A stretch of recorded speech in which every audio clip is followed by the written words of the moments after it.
This episode of the Blerd Mob contains explicit language. While we want everyone to enjoy the show, sometimes we may say things that are not appropriate for all ages. So, in other words, Mom, Dad, Granny, we cussing. Discretion is advised. You know what? There we go. You're right. You said You're Velma. Right. Like, what? You're right. You could have said Voltron. Like, you don't know no King G, Grow Site, ENT. Rock with it, rock with it, rock with it, rock with it. Let me pop my shit. Let me pop my shit. Hands up. What's up, y'all, and welcome to the Blerd Mob, your hub for all things black and nerdy. I am your host, Foop, joined by my two co-hosts, Ryun and Ralph. If you're listening to this on Spotify, Apple Podcasts, and any other streaming service, make sure you hit that follow button so you can get updates from the mob. And if you lovely Blerds and nerds are watching us on YouTube, make sure to like the video, subscribe to the channel, turn on those bell notifications, and leave a comment and let us know what you thought about this video. I don't like you. Like, I looked out the corner of my eye and saw this man warming up to say that. He rolling his shoulders. I'm telling you, he be bringing it back to Kick Scene 107. You like... He started rolling his shoulders. I was like, is he warming up? Yeah, I mean, we ain't done it in a while, you know what I'm saying? Gotta be prepared. I feel you, but as always, make sure you guys check out those links in the descriptions for our affiliate links for Right Stuff Anime and Entertainment Earth. Get you guys something nice and support the mob. So we're back. It's 2023, Blerd Mob 2023. So what's been going on? How has the year been treating everybody? It's been alright, you know.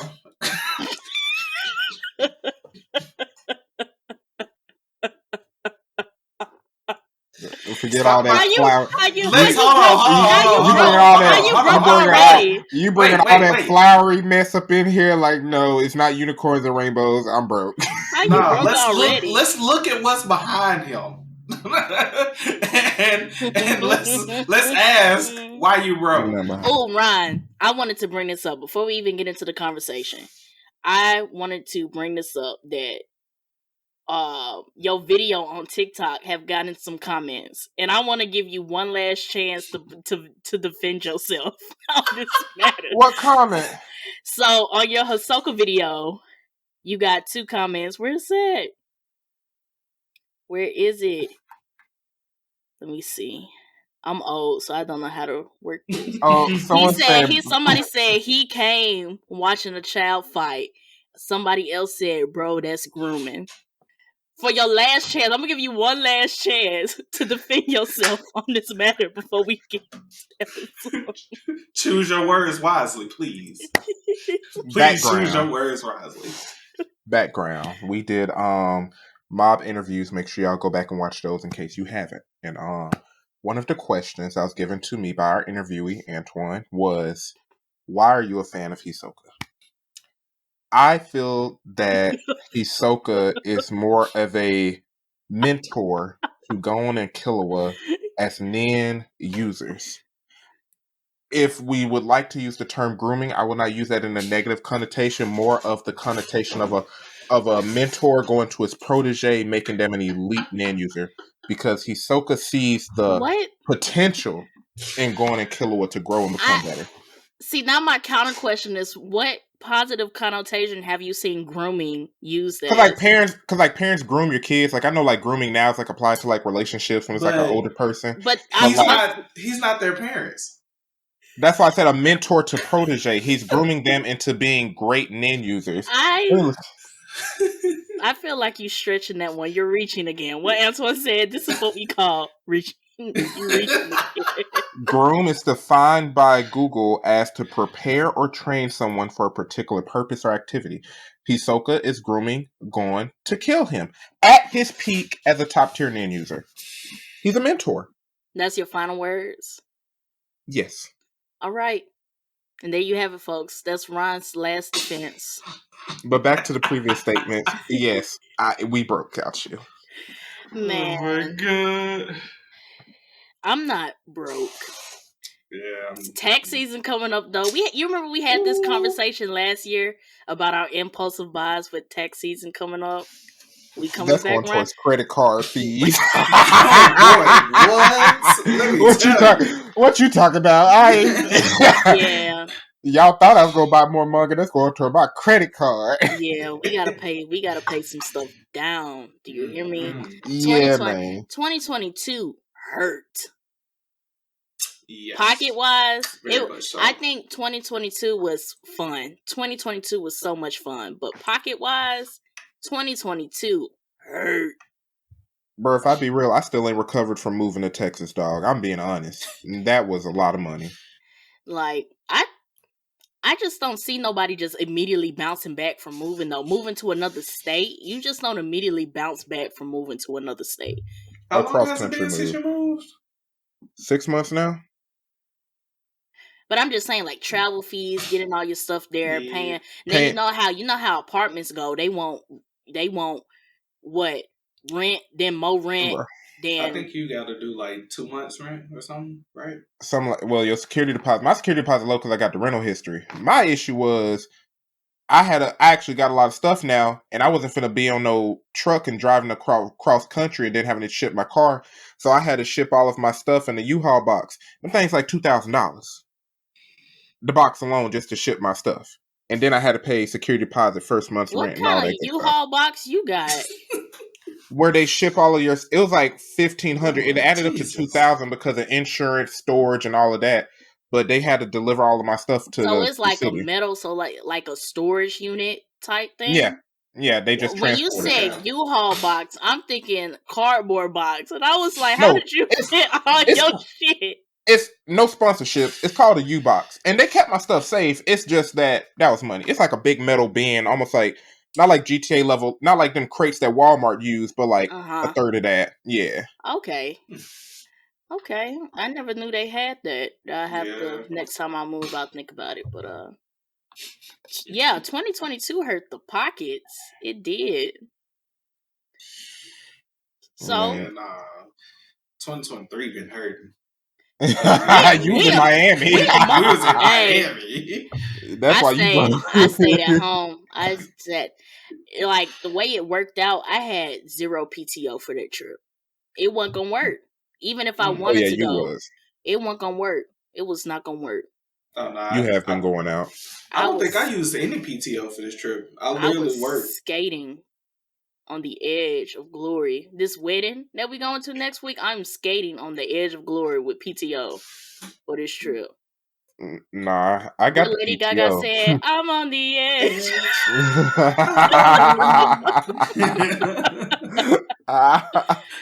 Oh man! Oh my goodness! So last night I watched that You People movie on Netflix.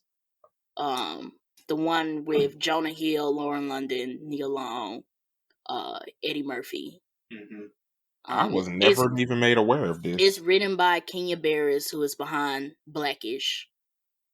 It had its parts where it was funny, and it could just be because I'm goofy. But that 99.9% of that movie is cringy. It's very much the biracial arguments and conversations that you see on Twitter just put into a movie. See, I'm not a fan of Blackish though. And if you're not, and I'll say this, if you're not a fan of Blackish, I don't think you will like this movie. Because it's basically the same thing. Just in movie form. I took the time to watch that. I thought Lauren London and Jonah Hill playing as a couple was cute, but then it was just like them playing out, the biracial family. Some of it just felt like forced. Like you guys wrote this in because you saw this on the internet. So it felt like Dear White People, but cringier. I haven't seen Dear White People. Now, here's the thing about Dear White People. The movie was actually well written and good. The series, the movie was solid. I get that. I don't know. It felt very like they were trying to fit the. So you know how you've seen the conversation on Twitter. My best example of this is them talking about making Rush Hour 4. And then everybody's like, okay, how is Rush Hour 4 going to fit into this society? Because, you know, how everything goes to social media and how people like take certain jokes now. It kind of felt like they were trying to fit the movie into a way that it would be digested, I guess, well on Twitter. But that's the thing. A lot of stuff, and you know, a lot of stuff is just politically charged now. And like the goal is to always to not offend versus the first goal being let me deliver a quality product regardless of who likes it and who don't like it. Like let me put my heart and soul into a good movie or a good piece of art. And they ain't doing that no more. Yeah, the movie just felt weird. Of course, you know, they put the happy ending in there, but I think like the different challenges to overcome just felt it felt cliche. And some of it, I'm looking at it like, we just talked about this 2 months ago on Twitter.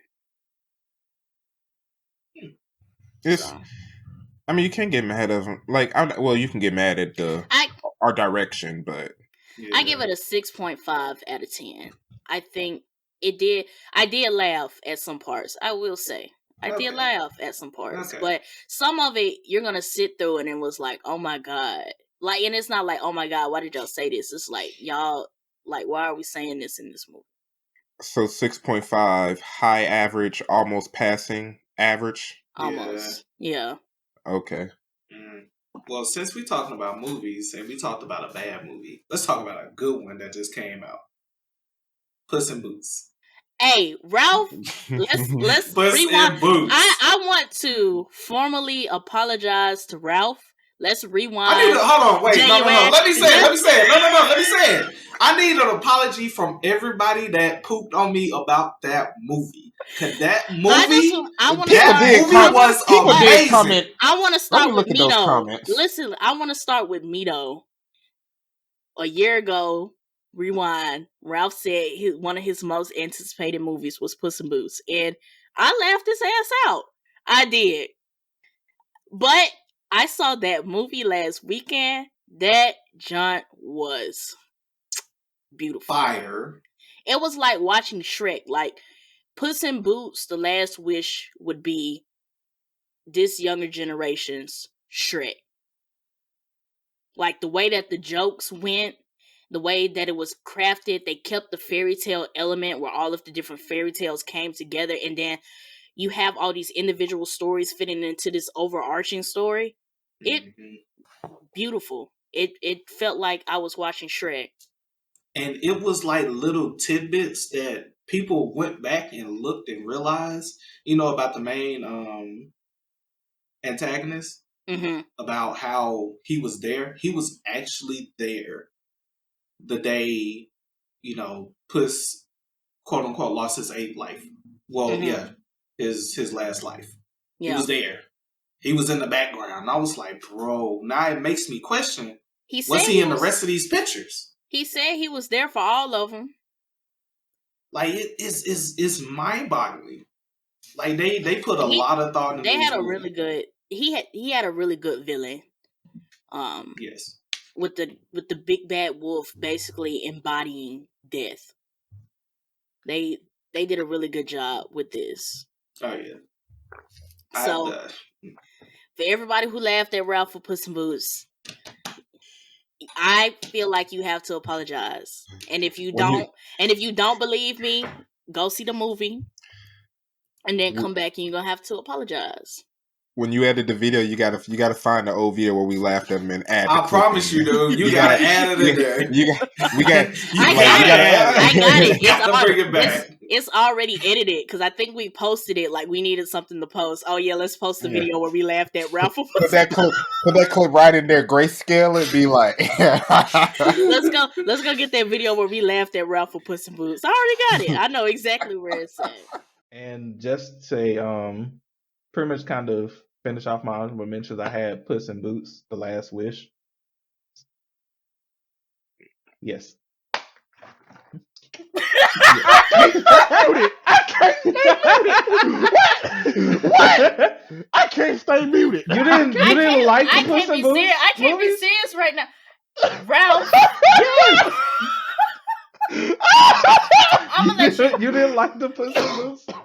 Like, bro, that movie had me on edge. Every time I heard Def's sound of That him whistling, yeah, it brought me chills. I felt like I was getting did. chased. They did a really good job with this villain. Like, he was like, yeah, Big Bad Wolf, he's scary. They didn't make him scary to like, okay, this is creepy. They just made him scary like this is the villain. This is, you know. They very much cut straight to the chase. It was no loose ends, in my opinion. They pretty much made a good movie, start to finish. Yeah, it was worth the 10 years or whatever, because the first Puss in Boots movie I think came out in like 2011. So what? Yeah, I was want to that? say so. It's been a good minute. So this basically I would compare Puss in Boots to how they did with The Incredibles. Yeah. Like the first Puss in Boots movie was good, and then this one was like fantastic.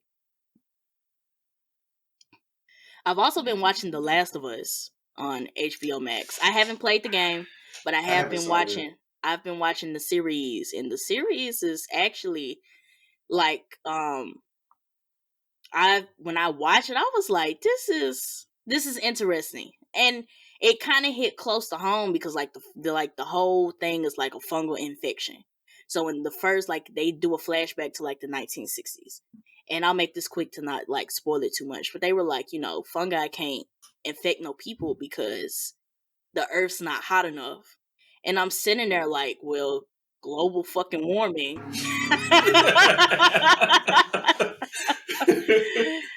But I've heard that I saw somewhere on social media that The Last of Us can't really happen, even though global warming and stuff is happening. It still can't really happen. But it just makes you think of stuff like that. Like, who thinks of this shit? Honestly, though. I heard some people compare it to Walking Dead. Have you watched that yet?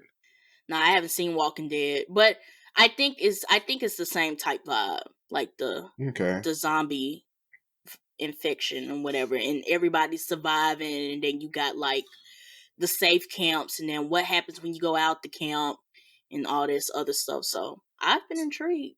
So what's even crazier is the fungi that they mentioned in The Last of Us is actually a real thing, and it happens to insects and things like that. Yeah, that's what I was turn to zombies. That's what I was saying. So they had done like the research and was like, can the fungi actually evolve to infect humans? And it was like, no, even though it happened, and even though it makes sense, like in The Last of Us, it's like they were saying like that still wouldn't happen here. So. Okay, they saying we won't become zombies. Anything is possible at this point. Man, listen, if that ever happens, y'all have to watch the series and y'all have to see this shit. And I swear, if this shit happens, I want to be the first to go. I'm not surviving. I'm not living through that. I'm not. I'll be real. Every time people talk about apocalypses and like zombies and stuff, I'm like, bro, I wouldn't work to survive. That sounds like sad. Take me out. Take me out. Like, I don't want to live. I don't know how to hunt. No, I want to be out. Like, and I'm watching it. So they get into this apocalyptic area. Like, it's 20 years. So like the first episode, the first like 30 minutes of it is the big boom, and then everything after that is 20 years later, and like how is the world adjusting now that the big boom is done. They still finding ways for folks to work for money, so currency always gonna exist. Still got drugs, still got alcohol, of course, and it was something else that was still there, and the police. So I was like, if we want to take this real world, if any apocalyptic situation, 4 things that I know for sure that we will have is the police, drugs, alcohol, and money. Count on it. Count on it. You kind of, yeah. Count on it. I don't think police will really be a thing at that point. Well, you need some type of law and order, because otherwise you just become Mad Max and it's just bandits everywhere and you ain't got no safety. If Everybody's anything, it will be the army coming in as being It's still the police, but it's the still army. it's still police. Martial law just Some become type of they just militia. become police. It's some type of militia. Some form of law enforcement and control. Right. Yeah, I said police, but the overarching term is going to be some type of law enforcement. Okay. Yeah. So whether it's the army, like you said, Ralph, some type of militia, or the police just form together and make giant police. Like, yeah, you need someone to protect the weak and all of that stuff, even if it was a post-apocalypse. You're not wrong. I was like, okay, but take me out as soon as it happens. Take me out. Like, I don't like. There's no point. Especially if this stuff don't happen for like 40 years from now. Like, what? I'll be like 80. Yeah, take me out. There's no point. I'm too old for this. Like, take me out. Now, something I want to touch on before we move, because I knew you was going to do it. Go. Alice in Borderland. Have y'all watched it? What did y'all think? I've heard people talking about it. I've heard you talk about it. And we had that conversation about how you felt about season 2. So, yeah, season 2 was They had a lot of filler. Honestly, in my opinion, you can honestly skip a good majority. You'll know when it gets to that filler point, when it starts to slow down and there's not really much going on. And it didn't, in my opinion, it did not contribute to what was going forward. Mm-hmm. So I was like, you can literally just watch the games that they played and then skip to like the last couple episodes to where, the big bad wolf, the Jack of Spades, the King of Spades comes and just start offing people off. Like, you can literally skip to that point and know what's all going on at that point. But without spoiling it, if you had to give it a rating out of 10, what would you give it? I would give it a 7. Okay. The action was there. The times where it was like things going on instead of it just being like a slow point of them trying to extend it out to that full 8 episodes. Because season 2 is not that many games left. They didn't show us all the games either, which was like a moot point at that point. Like, why not just show us all the games so we can actually see, instead of just giving like a little, maybe 30-second clip of what, goes on for each person. Like, first season, we got every game, every episode, pretty much. Second season, they pretty much cut that out and tried to go the story way of telling it, which was kind of like, okay, whatever. But I give it a 7. It was all right. It wasn't the greatest thing. I think 7 on our scale is solid. Yeah. So it's a solid season. Yeah. It's gonna be another season, but I'm curious to see what they do with it. Okay. I mean, it might pick up based on how you said it ended. It might pick up from there. You're right. Maybe this was like that filler season that is like, okay, we building up certain elements, so when we get to season 3, you already know all this background information, and we don't have to explain it to you while shit popping off. Yeah, I need them to come out like My Hero Academia did. They might. They had that slice of life season, and everybody forgot that they even liked My Hero for a moment. Yeah. I was one of them. But then shit start kicking off season 6, and then you start remembering the slice of life stuff because it's like, oh no, you're in that season. You guys did this. The Christmas party. The Christmas party. My favorite part of My Hero was that tournament and blood. What's that blood stain dude? Stain. Yeah. Those are my favorite parts of MHA. My Hero Stain Killer. Yeah. Mm-hmm. I like the Stain arc was nice. I also like when that whole set of episodes where Bakugo got kidnapped and it was that final All Might and One for All. That was a good fight. That was cool. That was cool too. But speaking of animation, let's go ahead and slide into our first couple topics. So we're doing some overarching topics since we missed out on a lot this past month. So we're gonna start in our animation realm. We got a couple things on the docket. I want to start off with some good news. We finally got a full release timeline for Avatar Studios. And we know that a earthbending avatar is coming.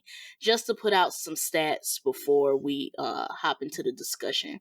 Starting with the earthbending avatar, it's said to debut on Paramount Plus in late 2025. There's not really a lot of information. The assumption is that it's going to take place approximately 100 years after Korra's time, which will set the Avatar somewhere in our modern day timeline. So Legend of Korra is assumed to be taking place in like the 1920s. So if we go 100 years, we might be looking at 2000s. So does Korra just live? Does Korra just live a long time? Because ain't it like usually like right when the Avatar dies, a new one is born. Like she's just going to hit like 120 years old or something. I mean, she could. Kyoshi lived like 200 years, so it's not. Okay. It wouldn't be uncommon for Korra to live that long, or it could just be Korra dies like at 80 something years old or something, and then by the time we meet this new Earthbending Avatar, he could be like 20 or something. Fair. Okay. Because when we met Korra was like 16. Yeah, you're right. We only saw like a split of her as a kid when she could bend immediately. So they said approximately 100 years, but no telling where they're actually going to start this guy. And it could, because like we met Aang at 12 and then Korra was 16, so then you have a 4-year difference from when we met Aang and when we met Korra. They could do another jump again and we meet this guy when he's like in his 20s. Okay. So I'm excited. My only comment is that I have to now accept the fact that Korra is dead, and that hurts my feelings. I'm just interested to see how they play around with modern day Avatar. I don't know if they. I'm interested to see how they do it. I'm interested to see how they do that. That is an interesting point because at that point you're looking at our current modern day cars, like technology phones, is a communication devices. Like, I think the biggest question would be like Ryan said, it depends on how they go to it. But if we want to look at our modern age, our modern era, what would we need an avatar for? And that's my thing. Like, you get it, Ralph.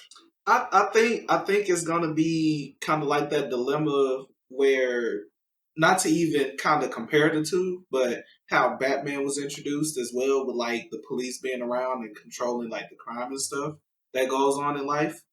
Like, but that's I think it would be similar. But Batman had to use the same tools though. Like now we're like with an avatar, and they relied on bending, not like almost like magic. Mm-hmm. But now they got the technology. Like if it's in modern time, they got cell phones, they got EMP grenades, they got weapons, they got like you don't even need like even the special buildings like metal bending and lightning bending. Like, do you need it when you got full-fledged factories? But my thing is that for the Batman reference, Batman was just bogarting one city. Yeah. The Avatar is responsible for like all 4 nations. So it's kind of like, think of it as like the Earth and everybody having their own separate militaries, their own advancements in technology. Why do we need this sole single protector of the 4 nations if we're as advanced as we are now? Yeah, that is true.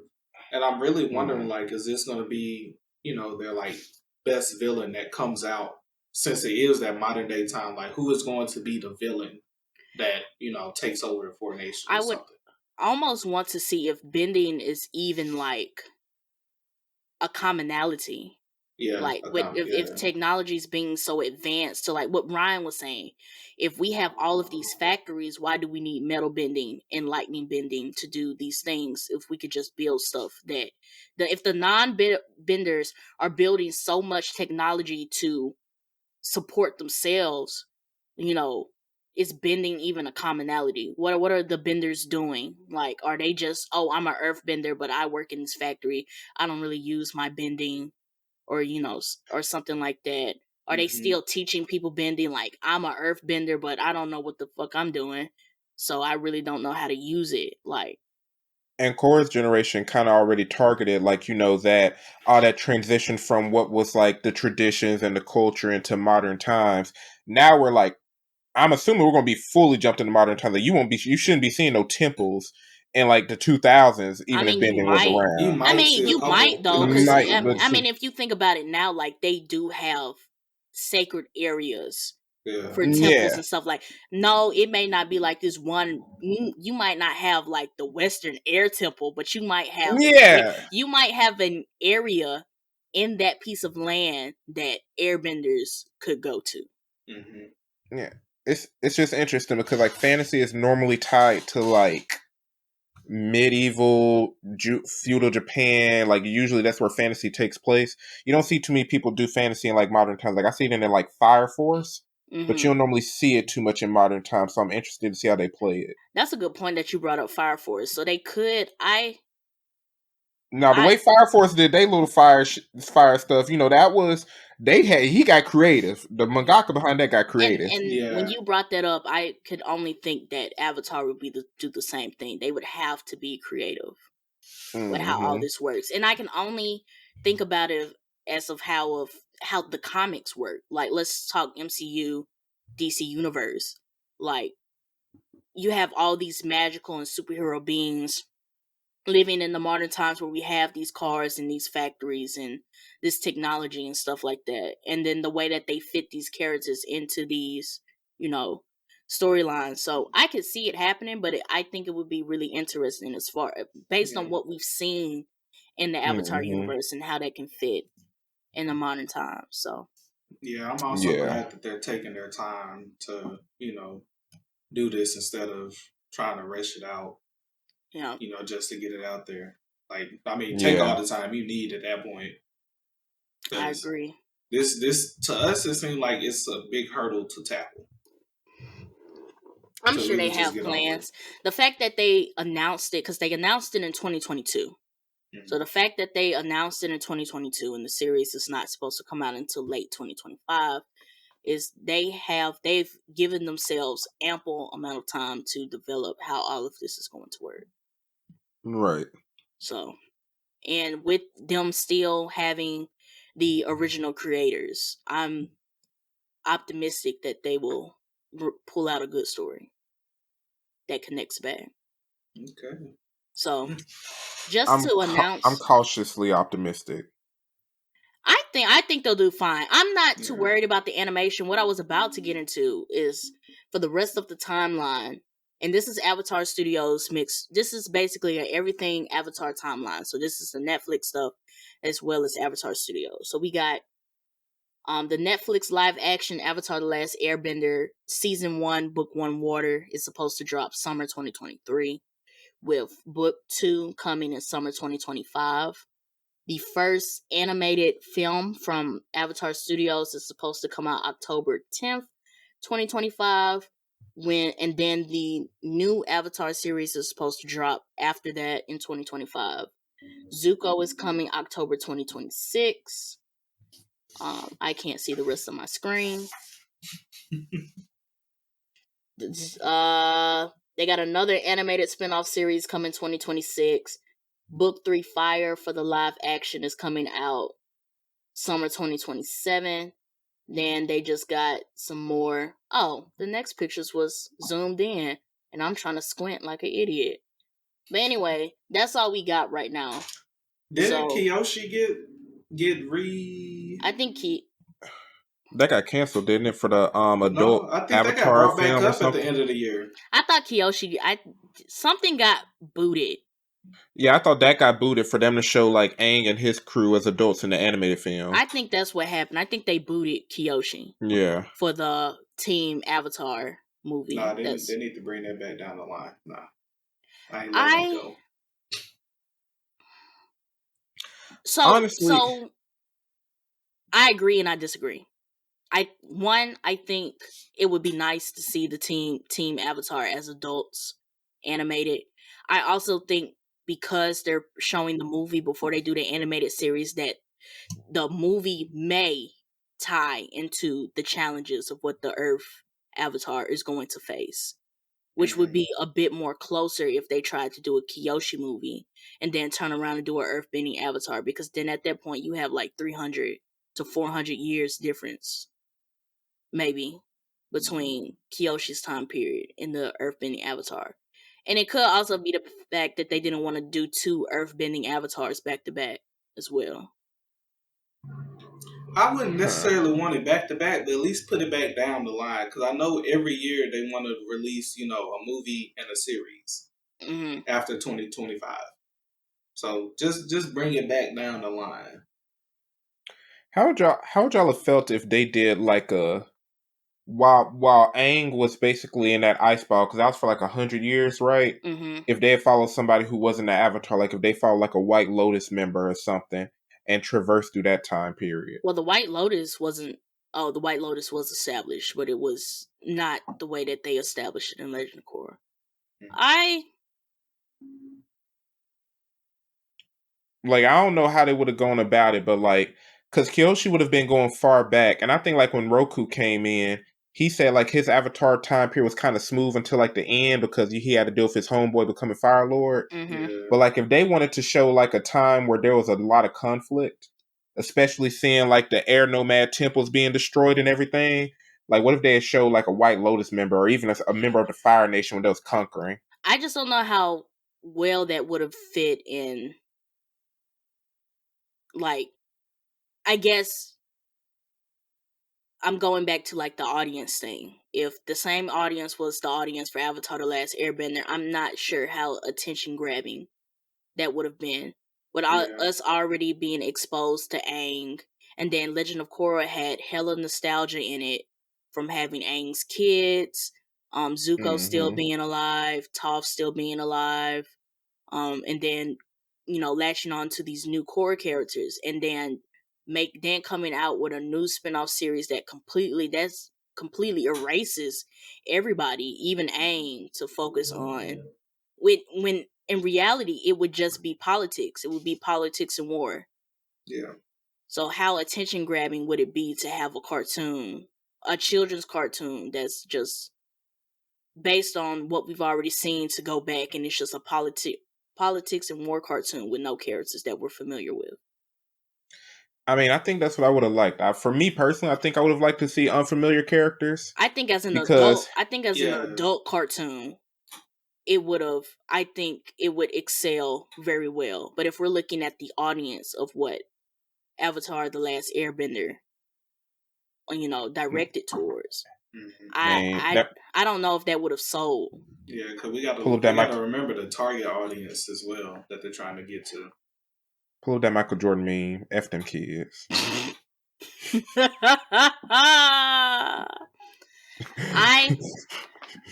I don't know. I just don't see Avatar Studios going into like adult content.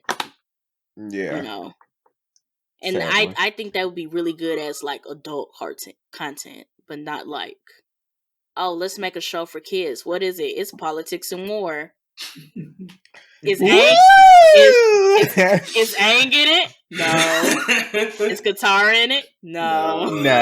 Is Korra in it? No. Definitely not. But speaking of politics and war, let's go to the political and war of anime coming in 2023. Attack on Titan announced the part 3 of the final season. Part 1. Look, we have to talk about it. Part 3, part 1 is wild. Part 3, part 1 drops March 4th. Isn't that your birthday, Ralph? No. That's Happy birthday! Final season. Now I feel like Ralph set this up. Now I feel like Ralph set this up. Yeah, he asked this. Final season, part 3, part 1. Like, this is like a... These are patch notes. The reason I was gone from the past episodes, I went up to Japan and told them. He said, listen, it has to drop on this date. But if we drop it on this date, we won't have all the episodes ready in time. Just split it. You got it. They got a picture of Ralph whispering in the animator's ear like Aaron did his daddy. Just split it. Talk Tatake.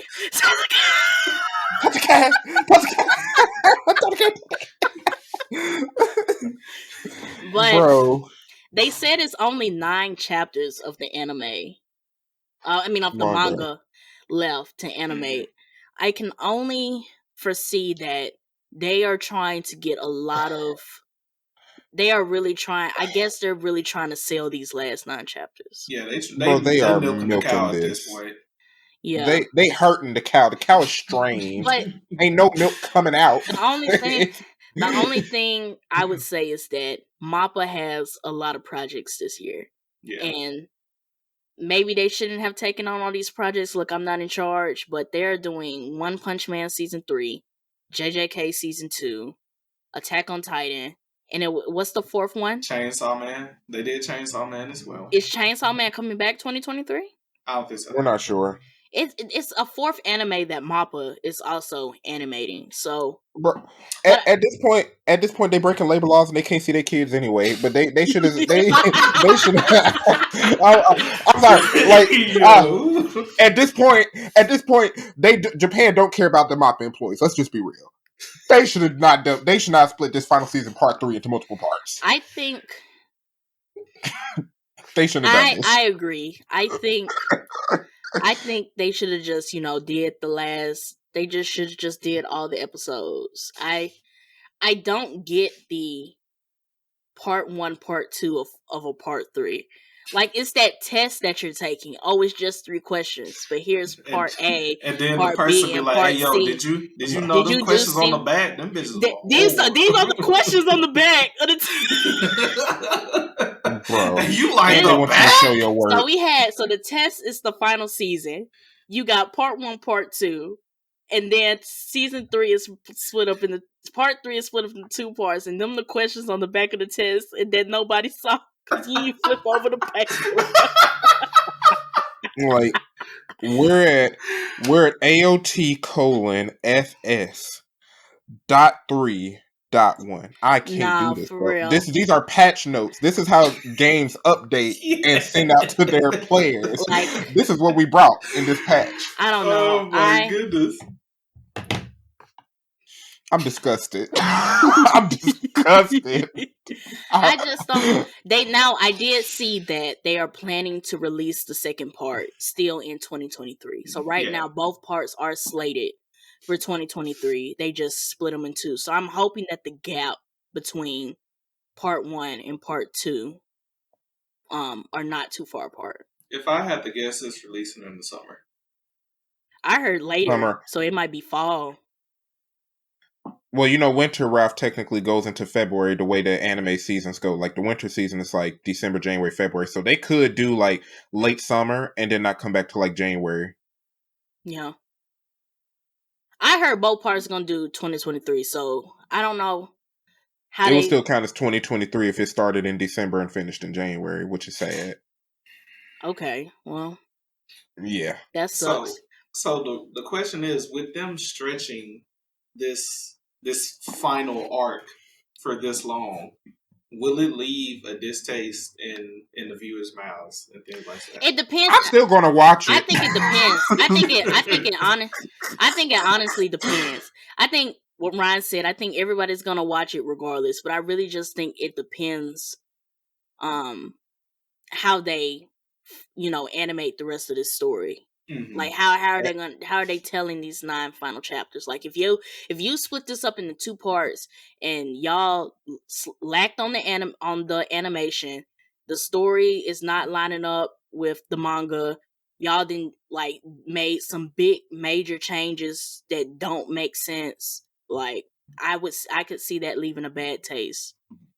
Well, if it don't line up with the manga, remember the manga readers complained about the ending, and wasn't it Attack on Titan where the mangaka apologized for the ending? So I wonder if that plays a part. Like, is he doing like a Tite Kubo situation where he's working with the animators, add this to the ending, add this little sprinkle pelican dust, then fix it up a little bit? I mean, he could, or he could just, Could you because the manga readers were pretty upset. So you're saying that you foresee that they might be changing the end of Attack on Titan because of the reception from how the manga ended? That's why I seen some of like anime Twitter talking about. They was like, some people was like, I hate that y'all bullied him into wanting to like change the anime ending. I don't know if that's the case. That ain't been verified. But some mangakas are very involved with the anime production. He could be adding some stuff to the story, trying to add some more fluff, make it better. I'm not sure. I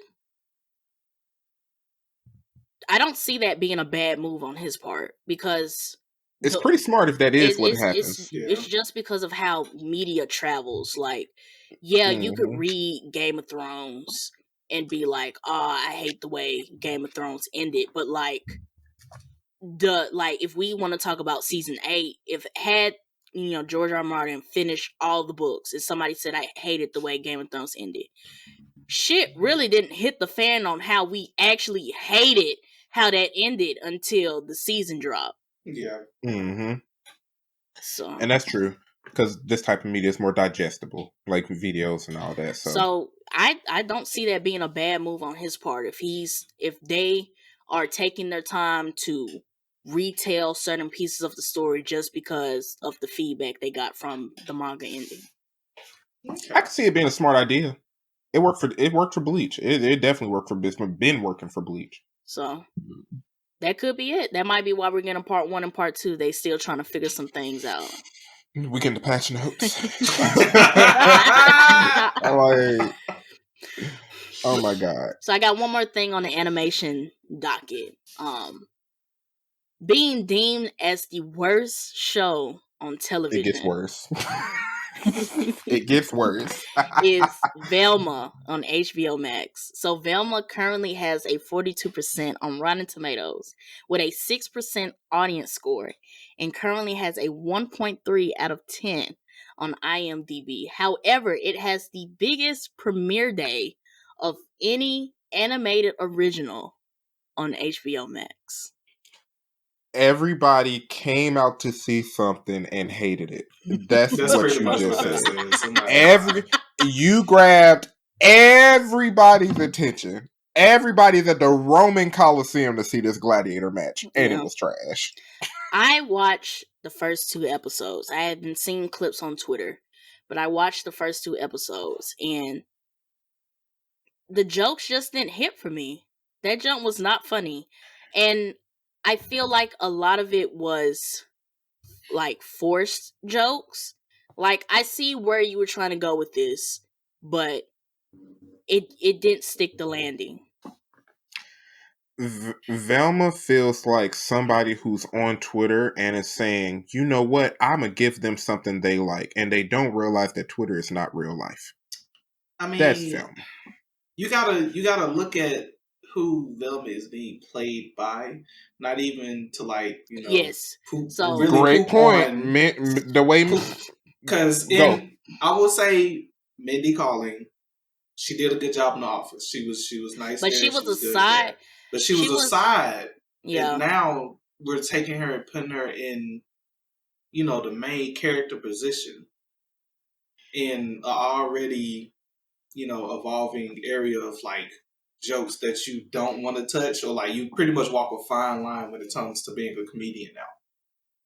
Like, but I think it might. But like go ahead, Ron. Like, even with the fine line, as a comedian, either you're going to be risque and piss this group off, or you're going to be safe and piss this group off. Mm-hmm. She pissed off both groups. She created the line. She built a trench and walked through there and shot at everybody. Yo, that's wild. Who is the audience for this show? I don't know. I think just some of the new, the way that they changed the characters just seem weird. Like the whole Fred joke with him not, he hasn't gone through puberty yet, and he has a small dingaling. Like, why?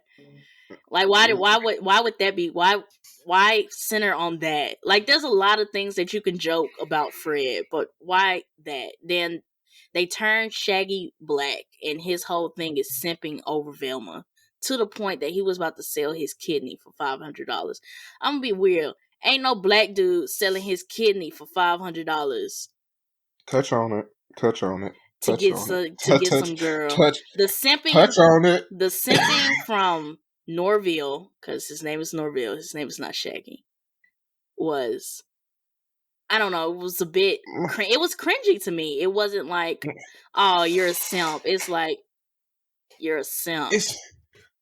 It's like the show wanted to be what Family Guy and American Dad were able to accomplish, but it was so it didn't work. So we had this discussion on Twitter, but I hadn't seen Velma yet. So now that I've seen Velma, to go back to our discussion, there were moments where it had that. I'm gonna call it a Family Guy moment. You guys know when Peter says something and then it immediately shifts to the thing that he was talking about, and then it's like, oh my god, why would y'all do that? Blah, blah, ha, ha, ha, ha. So they tried to do it, but I feel like they tried. One, for me, it felt a little too fast. It's like you said the joke, boom, here's the joke, and I was like, okay, you didn't really give me time to like. I see what you're trying to do, but it's not sticking the landing. Yeah. Like the different random phrases, or the parts of the dialogue that was supposed to be like an out of pocket type joke. I'm like, okay, I'm seeing what you guys are trying to do, but it's not. It's just not so hitting. Lazy. Yeah. Like, I feel like maybe I see what they tried to do, and I just don't think that maybe the Scooby-Doo franchise was something to do that with. And I'm gonna say something divisive. I don't feel like this movie is a 1. I feel like it's like a 3 or 4. But them tying Scooby-Doo to it made it that much more worse, because it's one thing to get an IP that already exists, King Arthur or something, and then be like, you're going to revamp the story. You got what was the original characters. You ain't even read the Spark Notes. You read like the first sentence on Wikipedia. Still threw that away and did your own thing, but kept the name Velma. And that's just what it felt like. You didn't have, if you named this show Velma or Veteran, I don't know, give her a different name and just make her. I don't know. You don't know no V names, no Veronica, nothing. You know what? There we go. You're right. You said Velma. Right. Like what? You're right. You could have said Voltron. Like you don't know no V names. But that's what I'm saying. If you name this show Veronica and it's like a meta humor, risque, we make everybody mad show, it would have been a 3 or 4 because it's just an average show. Like the graphics and the animation, I hate the way that American cartoons look, but the animation was quality in this show. I can't deny that. It looks great. If we want to go back to the jokes, like you compared it to Family Guy and American Dad, it fit in that era of animation that those type of shows fall into.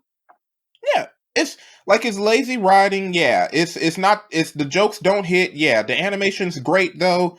It would have been like a 3 or 4 in most people's eyes, but you tagged Scooby-Doo to it, and that made everybody pissed off. I think it's that. I think because you named it Velma, we have so many years of expectations and connections and visibility on who Velma is as a character. So like when the idea, like when the promotion was coming out, solo show on Velma. We know Velma Dinkley. We ride with Velma. And then you get to the series and it's like, okay, this is not the Velma that I'm used to. And then the way that you're introducing her, you're still not making her a likable character. Yeah. Like I get shifting the formula, but like I'm not vibing with this one right now. Like, like we've seen adult Scooby-Doo, baby Scooby-Doo, what all the other iterations of Scooby-Doo? What's new Scooby-Doo? We didn't see so much Scooby-Doo. We didn't see live action Scooby-Doo. Exactly. Like if they was going for edgy Scooby-Doo but adults, I would have been against that. Show Shaggy doing some Jane Mary. You know what I'm saying? Show Freddy doing some rich boy stuff. But if y'all did it right, it could have worked. We're gonna have you listen to Rick James after this episode. Jane Mary. I didn't know Jane Mary. Because I was, like some words are like it's Mary Jane, my guy.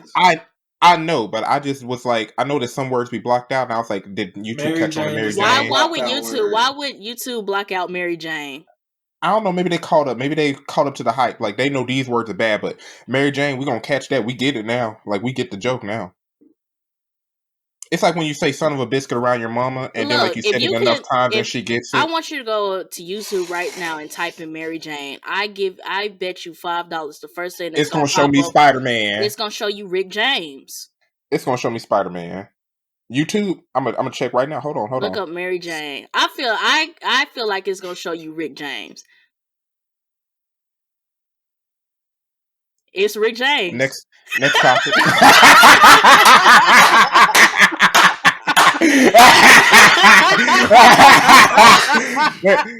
Next topic. And I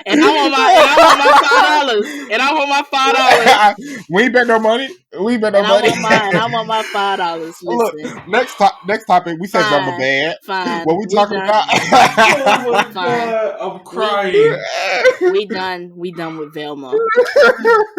Oh my goodness. He makes me sick. But overall, I just think the humor in Velma is not where it should be. I think, and I think that's the part that's turning everybody off. Like the humor. Like if you back out of the humor and you see the storyline that they're trying to follow, the mystery is there. Like what they're trying to solve, but the layers, everything else that you're adding on top of that is off-putting to me. Yeah. So if I had to continue watching the series, it would to be like, what's the end game of this mystery that you guys are trying to solve? But I'm not watching it for anything else. No. Unless you say, "Oh, we doing a review for it," I'm not watching this. No, it's I haven't even started it. I'm gonna tell you that now. It's fine. I only watched 2 episodes just to give a bit of input on it. Ralph, when I watched the second episode, this was my face the entire time. Same.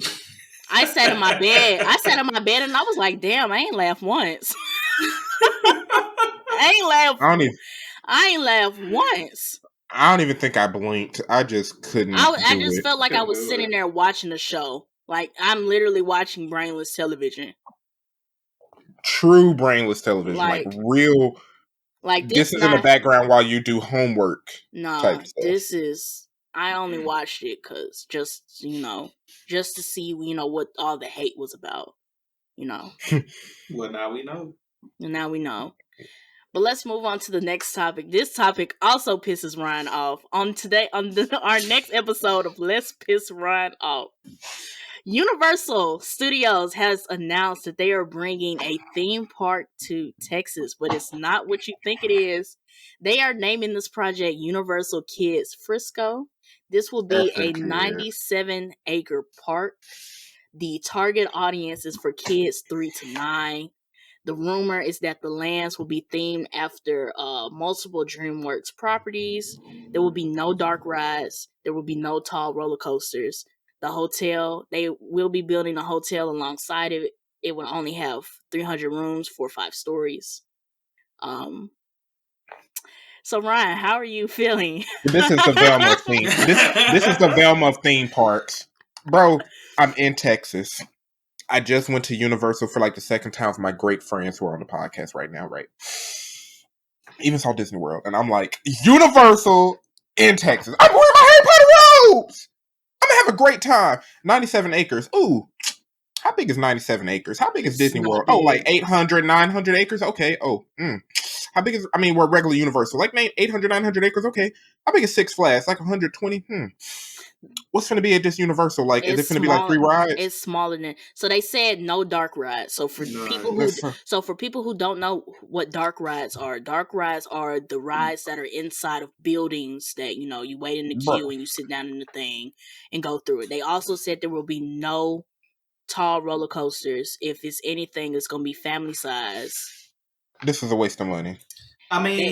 You do have to realize who they're trying to target. Plus, when you look at it, Dallas-Fort Worth has a Six Flags of Texas if you want to go out and ride big rides, if you want to go out and have a good time. They also said this is good. This is one of many.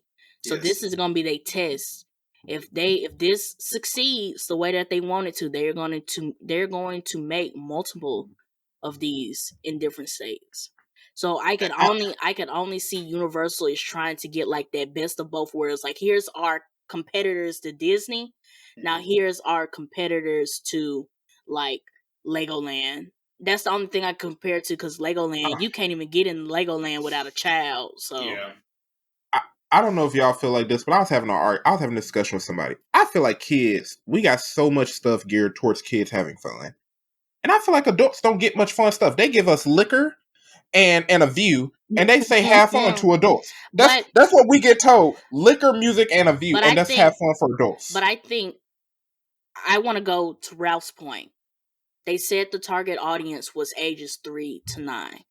The only thing in Universal does not cater to those ages. When people bring their children 3 to 9 to Orlando, they're taking them to Disney because Disney fits that entire.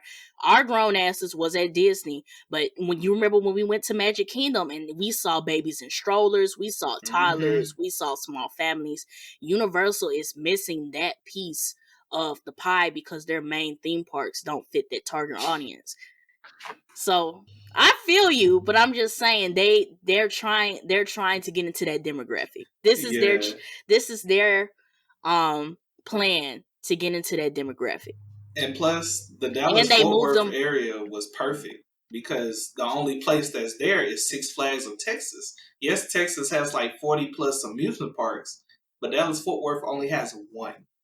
I thought it was a good idea to pull it. Texas is big. So yeah, put it in Texas. It's hot a lot in Texas, so you could still get that full round type of thing. But I thought it was a good move to move it out of Florida, because even if they put Universal Kids in Florida, they were still going to have to compete with Disney. Yeah, that is true. So if anybody wants to go to Universal Kids, if they want to plan a family vacation for their 3 toddlers and they want to do Universal Kids, they're going to have to go to Texas. They're not going to be able to do anything else but to go to Universal Kids in Texas. I would have absolutely loved a super large Universal Megalopolis theme park in Texas. There's grasslands out here. The weather's there. And they could have made, how they got Islands of Adventure, they could have made Kittyland. And that just been like over there in the rough. But they had that anyway. Their kids zone, they just closed their kids zone in Universal because nobody was going over there. Yeah. And ain't nobody, and I don't want no, and ain't nobody going to go here. And like, I think people, the fact that they said they're going to theme it after DreamWorks franchises, outside of Shrek, there are multiple DreamWorks franchises that fit that target audience. I watched a video from a theme park podcast I listened to. The rumors are they're going to bring Madagascar back. They talked about doing a Trolls area. They did talk about doing a Shrek area because they just replaced all of the Shrek stuff in Universal to do Minions. So this is their chance to bring Shrek back into the fold. And it was some other franchise that they talked about putting into this park as well. That's part of DreamWorks. So okay. And I mean, you, like, Ryan, you do have to realize people are moving to Texas a lot more. And not even just people in general, but younger people are moving to Texas a lot more. So yeah, a lot of 20 and 30-year-olds who want somewhere to have fun in. Yes. However, that's like, when you look at it, you have to look at it at a grown-up point. And I'm going to give my props to Lady D because she talked to me about this. And I was like, you make a good point. Because, you know, we are in our mid-20s now. And, you know, people are having kids a lot more. People are, you know, producing. And they need somewhere to take them kids besides Six Flags. Six Flags is huge. Who is really about to walk their kids in strollers all the time when they want to get on rides? So they need wait. They need somewhere to take their kids, which is why Orlando is capitalizing on the fact that people are moving to Dallas-Fort Worth, Texas a lot more. That means kids will be produced. That means kids will have somewhere to go. And the grown-ups will have somewhere to take their kids that's smaller and a lot more, you know, kid-based for them to have fun at. They need somewhere to go to have fun and get away from their kids. They need places to have fun and they clubs and bars. Okay, let me say this. Let me say this. The only way that your theory is going to make sense to me is when them ticket prices come out. Now, if them ticket prices looking like the same damn ticket prices it takes to get the regular Universal, that whole argument goes down the drain. That whole argument going down the drain. It's less than 100 acres. That ticket need to be less than $100. I would.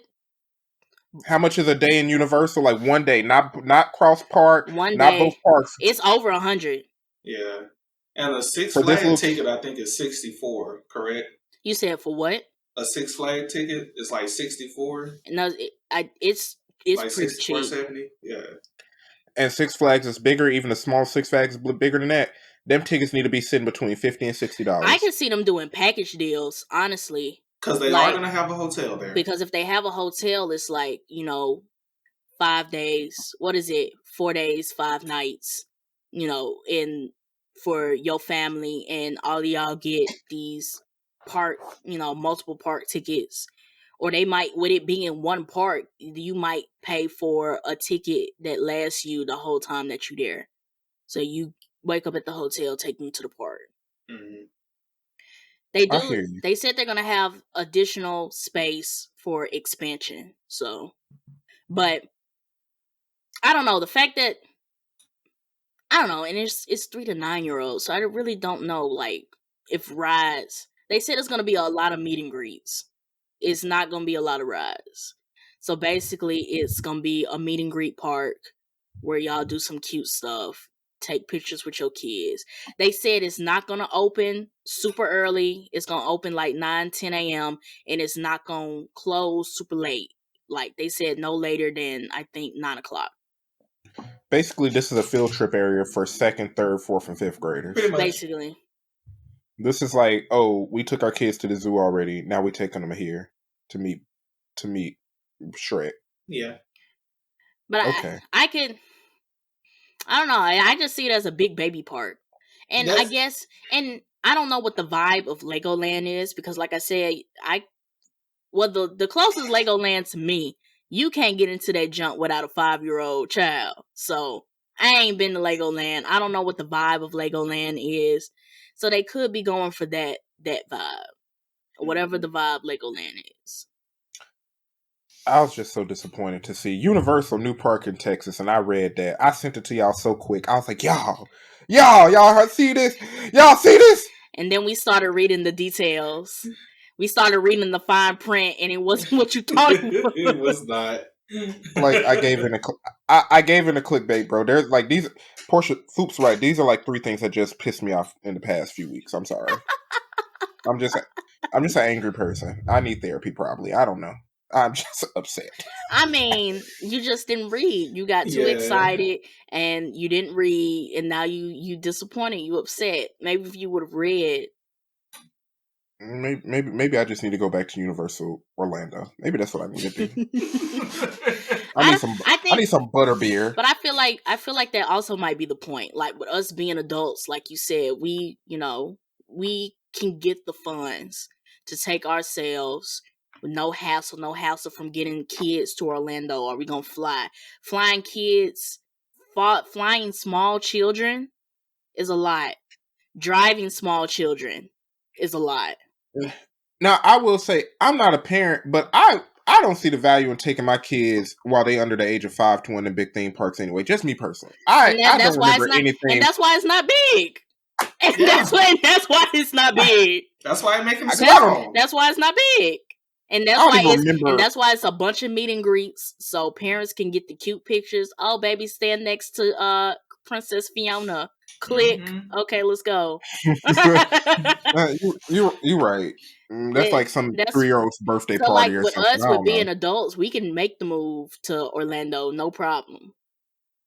Not no problem. I meant like with no hassle. Sound like Cat Williams. I mean, of course, with I can't fly to Universal like tomorrow. But I'm just saying, like, we don't have to worry about like, are we gonna drive? Are we gonna fly? The kids, where we staying at? What parts we going to? You know what I'm saying? It's like same way we did this trip. We got it all figured out and we went. So That was funny though. That was. Funny. I ain't gonna lie. So let's step into our next topic. We're about to step into some Marvel news. I got 2 topics on the docket for Marvel. The first one I want to talk about is that Ant-Man and the Wasp is dropping soon. We've already gotten 2 trailers of it. The last one showed Kang the Conqueror whooping Ant-Man's ass. And I'm rooting for Kang. Honestly.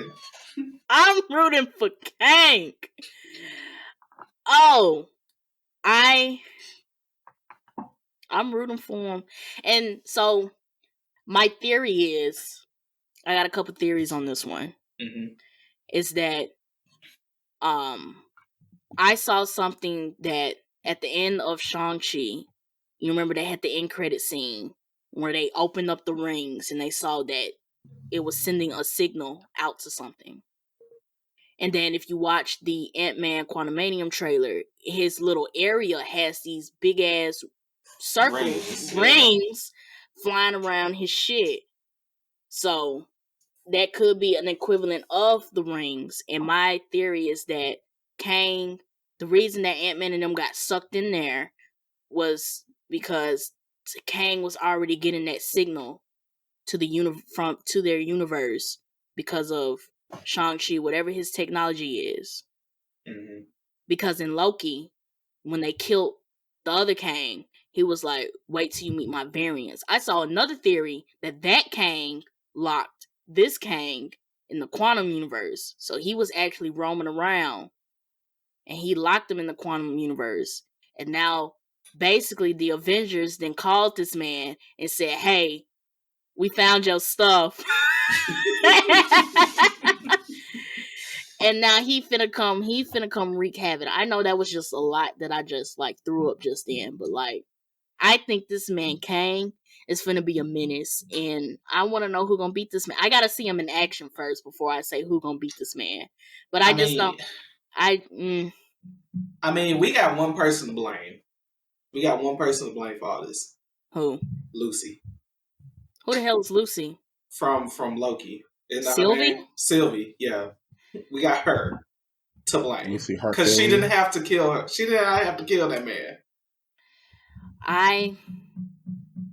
That's the blame. That's the blame. Because he said, if you kill me, my other variants will come. Sure. I think it's multiple things at this point. I think one, he was keeping him down there. So yes, with Sylvie killing the other Kang, now he ain't got no bars. You know what I'm saying? Now he know, I'm finna check this shit. Now, he could have been like, oh, I'm free, but I don't know where to go. Where everybody at? Yeah. Them folks in Shang-Chi done sent that signal out to him. Now he know where they at. Now, I feel like in Ant-Man Quantumania, he's going to try to figure a way out of the quantum realm. Yeah. And then that's when he's going to start becoming a problem for everybody else. Because the way that this last trailer went, Ant-Man was like, I don't have to win. We both just have to lose. That just sounds like to me that this man is getting his ass handed to him. And he finna get out of there. I think my big theory for this movie, I think at the end of Ant-Man Quantumania, Kang the Conqueror is going to get out of the quantum realm. And he is about to become a problem for everybody else. He's about to wreak havoc on everybody. He's about to become a problem. They said that Shang-Chi's rings and Miss Marvel's bangles are key pieces of this whole Kang the Conqueror thing. And I think he finna come for his shit. So, to even add on to that and really like analyzing the trailer, you remember when Janet was stuck in the quantum realm? And, we have Kang talking, which we thought was, Scott. He's pretty much talking to Scott. And at the end, he's like, you're going to help me get what I need. In my opinion, I think he's more so talking to Janet because Janet escaped the quantum realm, but she was down there for so long. I'm pretty sure she met Kang along the way to be able to get out, right? So I think she met him. she got out because they went down and got her, but they found her in like this desolate area. They didn't have anything in it to make you think that the quantum realm is just a bunch of bacteria monsters. Yeah. And she just been hanging out. But the fact that they have a whole civilization, and from the first trailer, she made it very apparent that they should not be in there. She made it very apparent that they don't need to trust Kane. And she made it very apparent that she has been here before. And there is a good number of people who knows who she is. So I think he might have been talking to Ant-Man, because Ant-Man doesn't know Kang. He doesn't know what he's capable of. He knows Ant-Man because he's been killed Avengers around the block. Like, it's easy. So, I know you, but you don't know me, so I'm going to take advantage of this. And you're going to help me get what I want. But the only reason I say he was talking to Janet, at least in some of those lines, maybe not all of them, but some of those lines, because he said, I helped this person out and they helped me a little bit. Be able to get where I need to be. He may not have left, but she helped him in some sort of way to set up that entire city in the quantum realm. Now, I believe that. I believe that she may have been helping him out at first because she's in the quantum realm. She don't know this man. We all stuck in this place that we don't know how to get out of. Why not work together? Right. But then she gets, she gets to know who Kang the Conqueror is, and that's probably where she defected and escaped and ended up in that random spot where they found her at in Ant-Man and the Wasp. Yeah. So it's gonna be interesting. It's going to be very interesting. They said it's a rumor. This is a rumor, strictly rumor, that the end credit or the end of Ant-Man and Quantumania is going to tie into what's going to come for Loki season 2. That's the rumor. So we'll see. I'll be there. I'll be there. With popcorn in hand. Second topic on our list of Marvel news is that Kevin Feige did an interview with it's a podcast. Let's go see. It's called the Movie Business Podcast, and somebody asked him, will people ever get tired of superhero movies? And he said, no. Kevin Feige thinks that people will not get bored of superhero movies. The full quote is, there's 80 years of the most interesting, emotional, groundbreaking stories that have been told in Marvel Comics, and it is our great privilege to be able to take what we have and adapt them. Another way to do that is adapting them into different genres and what types of movies we want to make. I want to know, this is going to be the discussion, do you agree or disagree with Kevin Feige? And I hate having to say this, I feel like it's a mix of both, because saying will people ever get sick of superhero movies is like saying will people get sick of fantasy and sci-fi. MCU has gotten so big that superhero is now its own genre because of how specific and how unique it is as a genre.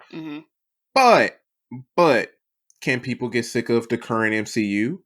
Can some people can it end up like Harry Potter, where once we got Harry Potter and y'all turned to Fantastic Beasts, it was like, and we just cool with Harry Potter? Could it be like Transformers? Could it be like Fast and Furious, where it's like, nah, y'all superpowered ultra human beings, we sick of y'all now? I think that could happen.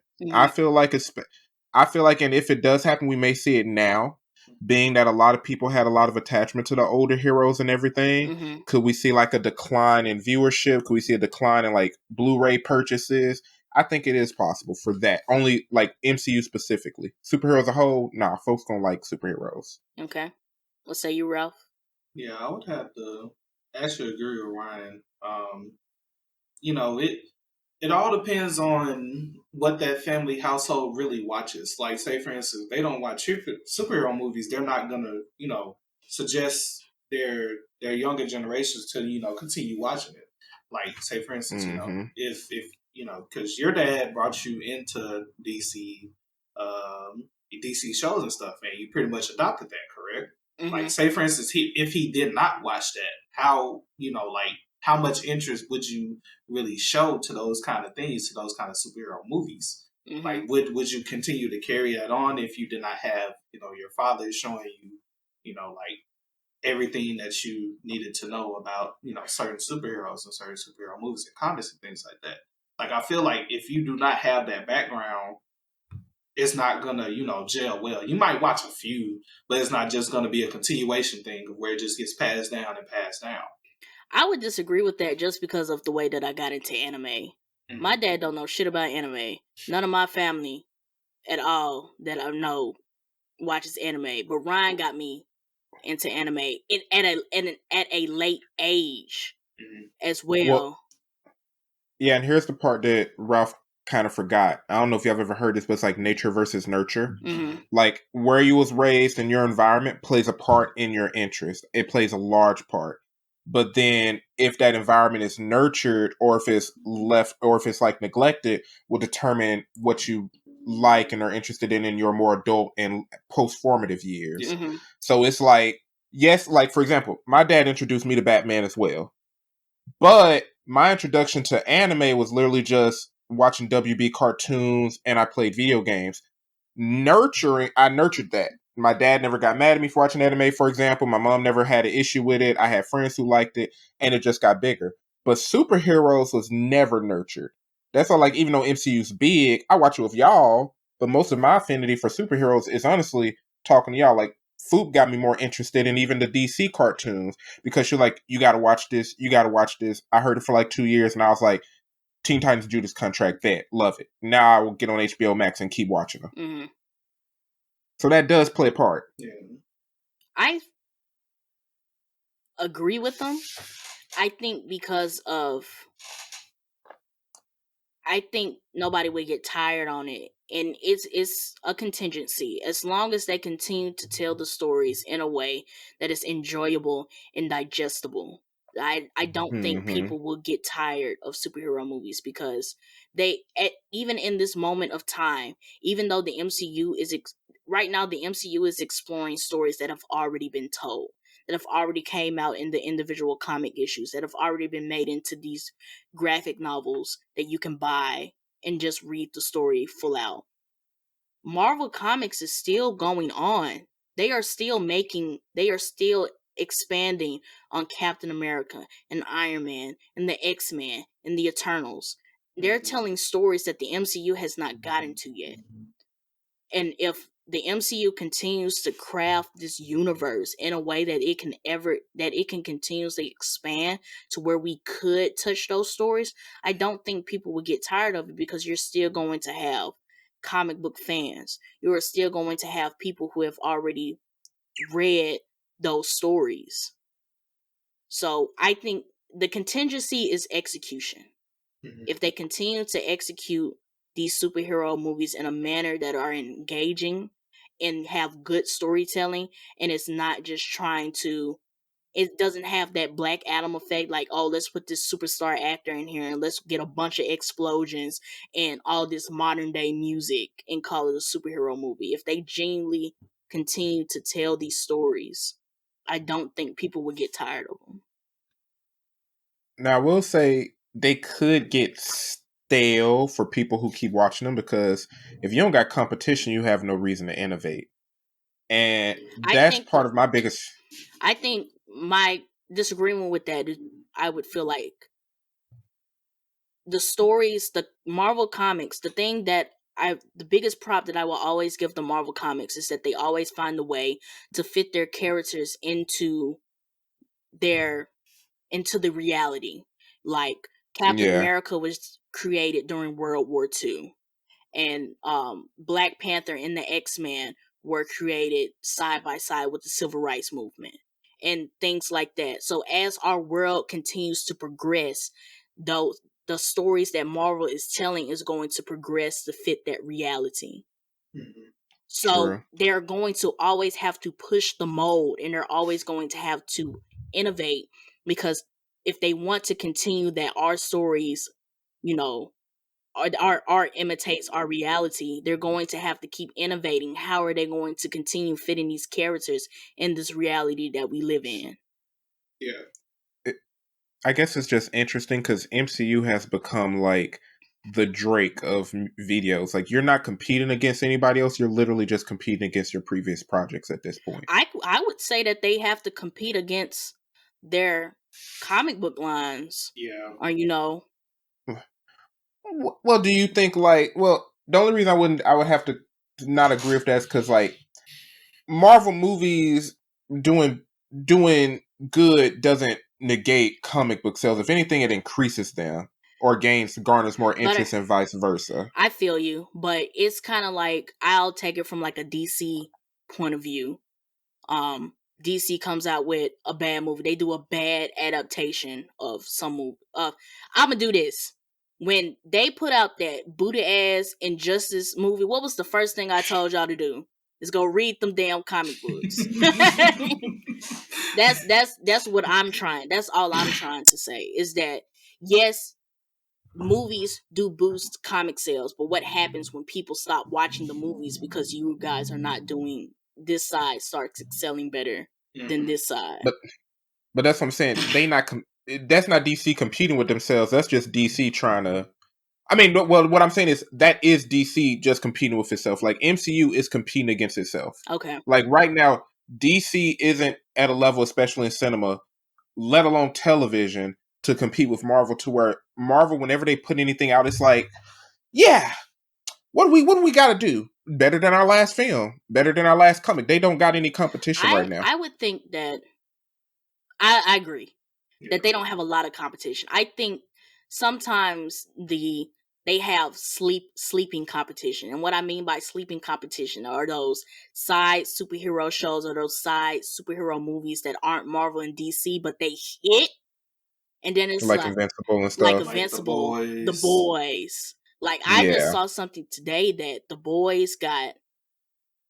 It was either a higher amount of views or like a higher rating than any of the MCU TV shows that were on Disney Plus. So I think they have to watch out. I don't think it's so much Marvel DC, but it's Marvel in these outside superhero focused TV shows and films that they need to watch out for. And I think it's smart if that's what they're deeming their competition. I think it's smart that it's not Marvel DC, it's Marvel versus everybody. And I guess maybe I need to get more into their series and stuff. I would like to definitely see proof of that. Like, I would like to see them dip into even more realms where it's like, oh, we competing against the boys with this series. We competing against Invincible with this series. Like, we coming at all of y'all. You know what I'm saying? To show that we're capable. If the What If series did a very good job of putting a staple of Marvel animation. Because Marvel's animated movies, I don't have a lot that I would tell y'all to watch. I'm not a big fan of Marvel's animated content. But the What If series, the animation in that was superior. The storytelling was top tier. It was such a groundbreaking move for Marvel that people were saying that if Marvel continues to make animation like this, they would be able to compete with DC.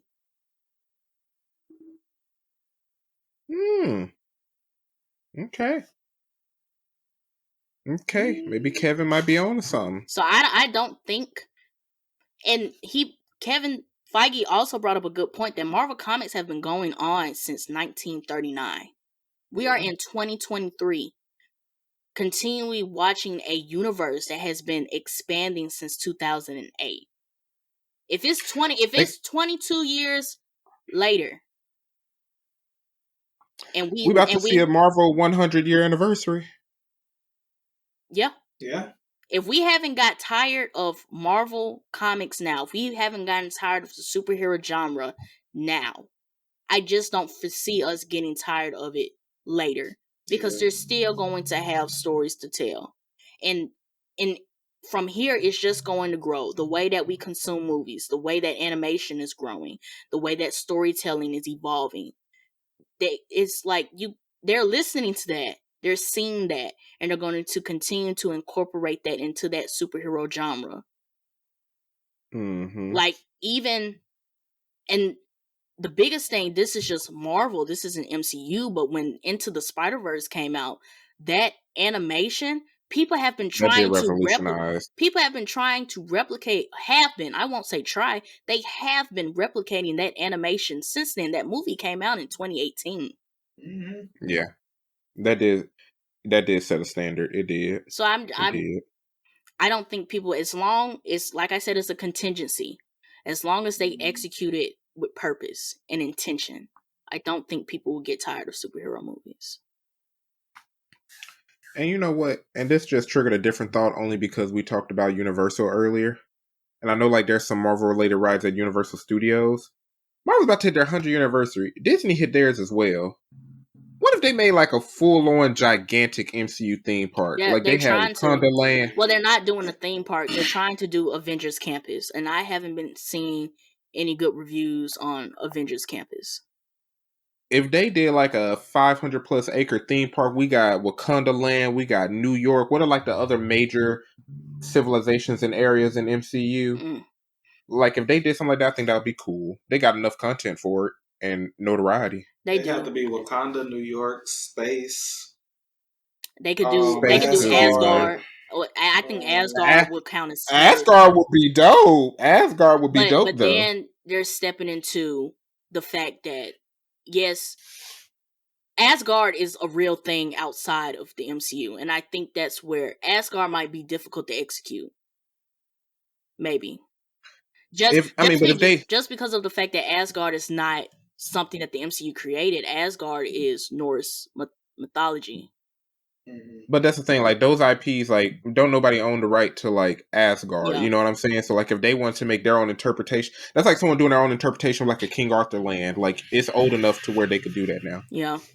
I don't see them doing that though. I do not see Disney doing that. I would visit. They could put that in Texas. I don't see them doing that. I think the fact that this Avengers Campus thing isn't going the way they expected it to, I don't see them expanding into a whole theme park dedicated to the MCU. Yeah. Mm-hmm. So, all right. So this is our last topic for today. It's a topic. I think it'll be an interesting conversation. Senator Josh Hawley from Missouri has announced that he plans to introduce a bill that would ban TikTok in the United States. What? I said something wrong? No, I was just looking like it was the Missouri senator. Wow. Yeah, it was a Missouri senator. He said he's going to introduce a bill that will ban TikTok in the U.S. The quote that he put on Twitter was that TikTok is China's backdoor into Americans' lives. It threatens our children's privacy as well as their mental health. Last month, Congress banned it on all government devices. Now I will introduce legislation to ban it nationwide. So just to speak on the government ban is that it's banned on all of any member of the executive branch cannot have TikTok on their government phone. It didn't. And I'm assuming if you work for like the FBI, CIA, NSA, and all of that, you can't have. Well, it said it didn't apply to members of Congress and their staffs. The fact that it said executive branch means like it. To me, I assume the president and anybody who falls in that cannot have TikTok on their government phones. But but like they said, members of Congress and their staff. So I guess anybody under Congress can still have it.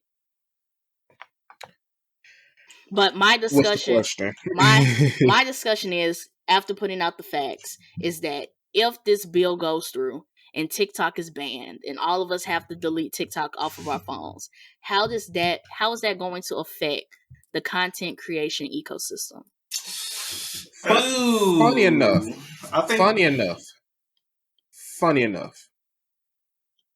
I'ma say not much. And the reason why, content creators till this day are so angry that they're getting millions and millions and millions of views, and their monetization processes are straight boo-boo garbage. Mm-hmm. Also, Instagram and YouTube have both jumped into TikTok's arena with Reels and Shorts, and Instagram and YouTube are still the biggest social media platforms out there. Honestly, I would expect TikTok to die in the next 3 to 5 years anyway, kind of like Vine. If I had to predict how social media moves. Like Snapchat's pretty much dying off, Vine did die off, Kick died off. Like when I'm looking at all these different platforms, when the major ones that got the money continue to modernize and update, I don't think it would affect it that much if TikTok left, to be honest. We all have somewhere to go. Let's say you, Ralph. I would have to agree with Ryan because, like content creators are not like if they take say for instance, they take TikTok away right now. Content creators have so many other platforms to push their content out to. We have Twitter, we have Facebook, we have Instagram. They have stories pretty much the same as TikTok. You just have to get your followers up. Facebook has followers now. You don't even have to, be friends with somebody. You could just follow them. Like, yes, Twitter took away the Reels thing, but people still you're like, say for instance, one person share your content, their entire followings will see that at least once, and you can see your insights on how much people actually view it. Like it's so many other avenues to where you can share your content. We forgot even YouTube Shorts. People get plenty of views on there. That's how you get found out about. Like, it's multiple ways that you can get found out about as far as content creation. So really just shutting down TikTok, somebody else in app development would just make an app similar to that, and then it's just gonna blow up like that. Yep. Like, it's not going to stop. That was mostly my thing, is that we'll just find somewhere else to go, and then it's not going to be too hard for somebody to just make TikTok for the United States. Like, the only thing that I had was that, is that the one thing that TikTok did have, which they don't have that advantage anymore because, like you guys said, Instagram Reels and YouTube Shorts, was the short videos and how fast those videos could get traffic if you went viral. Yeah. So if we went solely off of that, I could see some content creators taking a hit if TikTok went away. But because now that you have these different avenues, I don't see it being too bad. Like, hop on TikTok.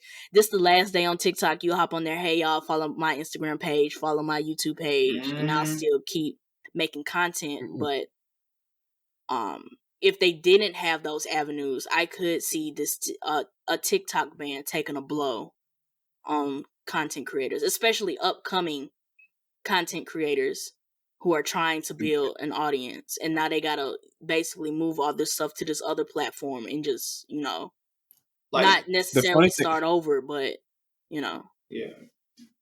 But most content creators, when you ask them, they already been trying to move their followers from TikTok to YouTube. What they're upset about is that transition isn't that smooth, right? Because YouTube has the best monetization practices, and then you got, I'll say, Meta with Instagram and Facebook, because Facebook got good monetization practices.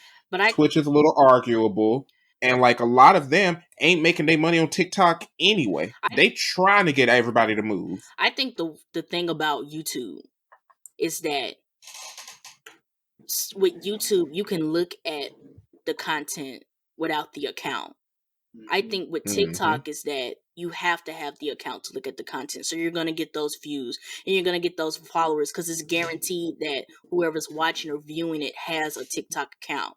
But we can go watch a YouTube video right now with no sign in, no login. I don't have to like, subscribe. You still get the views, but you still get monetized for those watch hours and stuff too, though. True. You just don't get the likes. True. That's what I was saying. You don't get the likes and you don't get the subscribers, but And YouTube's connected to your Google account. I don't know what % of the world got Google accounts, but I'll be surprised. I mean, I'll be surprised if it ain't the majority in the US. I think a big majority of people are switching over to Gmail just because of the Yahoo breach, and AOL got bought out by Yahoo. All of the other, and then Yahoo get bought by somebody. Yahoo got bought by Verizon. Verizon bought Yahoo. Yeah.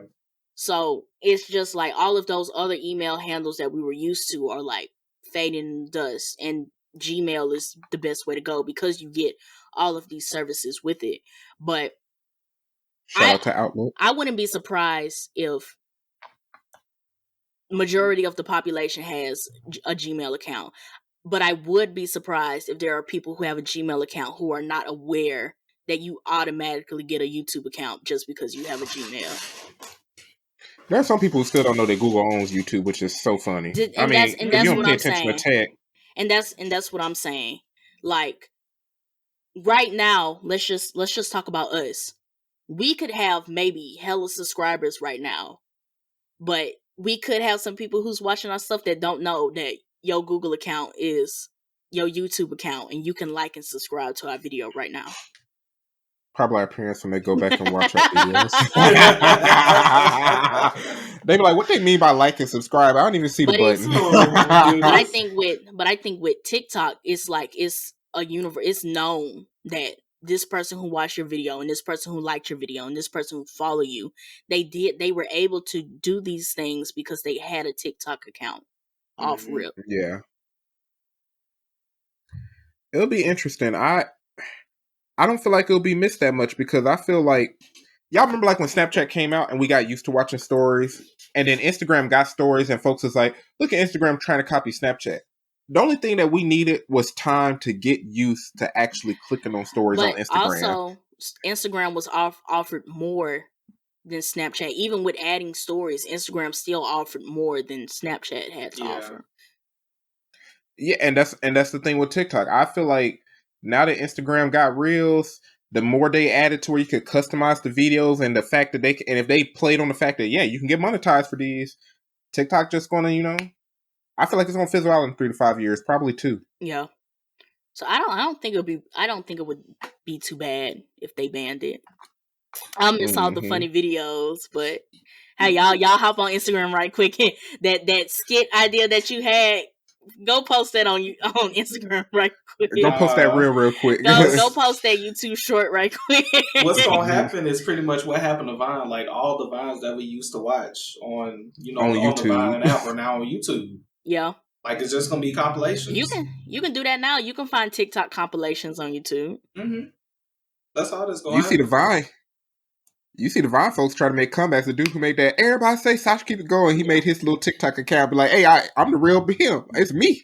Yeah. I don't know. Now that we've had this discussion, I don't think it's too bad. I think people would just migrate to somewhere else. Yeah.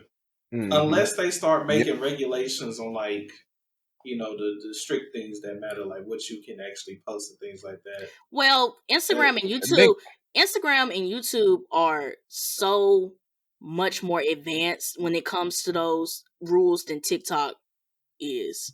Mm-hmm. TikTok is, from what I've heard, TikTok is very controversial for the things that they block and the things that they allow to be posted on that app. While Instagram and YouTube are very strict. Like, if you say the word wrong, if one person felt offended by your video, they will take that shit down. But you can argue it, though. You can argue it, but I've seen instances on TikTok where they've reported videos and this person is still making content, or they, suspend this account and they come back with another account and stuff like that. So it'll be interesting. It seems like to us it don't matter. Well, it might matter to like younger kids who are like cool. They're like, "You still on Instagram, loser? That's so like I'm on 8 TikTok. years old." I'm doing this little dance on TikTok. You did that new TikTok dance. I'm gonna do my dance. What was that Drake song? I get on TikTok and I'm gonna do my dance. You don't know what you're talking about. You too far in the Drake bag for that. Too far in the Drake bag. You talking about that left? You talking about that left foot slide? No. The that's a popular TikTok song. Like it became a TikTok clip thing. You have to send that to me. I'm gonna find it. You know what? I'm gonna find it for y'all. Send that to me. But no, he said I'm gonna get on TikTok, do my dance with it. We don't know what you're talking about, bro. I expected Ralph don't even watch TikTok. That wasn't Drake didn't say that. Drake did not say that. It was Drake and somebody else. Like it was a Drake song, but the feature did that part. I'm gonna get on TikTok and go viral with it. That. Who was that? It was a Drake song, though. It's a Drake song. Damn. Why am I failing on Wasn't this that from? name? Wasn't that on Certified Lover Boy? Wasn't that Certified Lover Boy song? It wasn't on Her Loss? I don't know. Listen. I'm gonna find it. Just send us the TikTok. Send us what you're talking about. Yeah. But with that being Ralph, said, no. Look, we done. It's over. We done. Just send us the video. We'll talk about it later. But with that being said, we're going to go ahead and shut this down. So once again, Ryan and Ralph, thank you for joining me on another episode of the Blerd Mob Podcast. Welcome to 2023. For those listening or watching, whether this is your first time or your 50th time listening, thank you. The views are appreciated. The likes, the subscribes, the follows, the comments, the love, all of it is appreciated. We got a lot to show you guys for 2023, so make sure you guys stay tuned. And with that being said, wait, one more thing. Those affiliate links in the bottom of the screen. There we go. Go check those out for Right Stuff Anime and Entertainment Earth. Get you guys something nice and support the mob. And now, go ahead and lead us out, Ralph. By the way, my birthday is coming up. So if you want to give me a gift, hit them links. Alright. Just make you a registry. Make you a registry. That's what you should. Make a gift registry. I might do that. Make a gift registry and we'll share it. And we'll see. And we'll see who's messing with you, Ralph. We'll see. There we go. You got fans. First off, that's y'all. Wait. That's y'all apology for saying the Puss in Boots. Y'all laugh at me.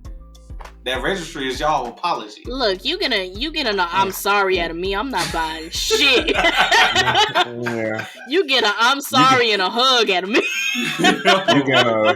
You get a much love, G. Like that's all you get. Like you getting this was good, Ralph. Good choice. Good job. Anyway, man, let's go ahead and just cut it here. But thank you guys for watching and or listening. Make sure you guys follow us on Instagram at the Blerd Mob Pod. Make sure you guys follow us on Twitter at the Blerd Mob. Make sure you guys follow us on Facebook and TikTok, if it's still up, at the Blerd Mob Podcast. And with that being said, peace. Hands up if you love him where you at. Stand 10 toes down, shawty ain't no looking man. You can let them haters hate when they